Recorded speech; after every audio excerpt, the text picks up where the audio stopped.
আমরা এখন যাচ্ছি বদ্দারহাট। ওই আমার ওই দোস্ত, ওই দোস্ত শীত লাগে তাই কম্বল কিনতে যাচ্ছি। দোস্তর মানে কি বলবো, দুঃখের কথা, আমরা তো ব্যাচেলার, আমাদের কোনো সমস্যা নেই, কোল বালিশ আছে, কিন্তু দোস্ত বিবাহিত। দোস্ত কত দূরে আছে, কি বলবো আর, এই দুঃখ আমি করে দেবো। যাই হোক, কোনো ব্যাপার, এখন যাচ্ছি আমরা কম্বল কিনতে। দোস্ত কোল বালিশ কি একটাই হবে না দোস্ত? ওই যে আবার পায়েও শীত লাগে।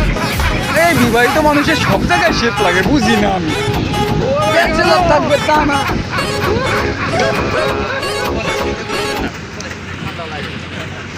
চট্টগ্রামের কোন মার্কেট? নিউ মার্কেটে যাচ্ছি আমরা এখন, বর্তমানে প্রসেসিং চলছে নিউ মার্কেটের উদ্দেশ্যে।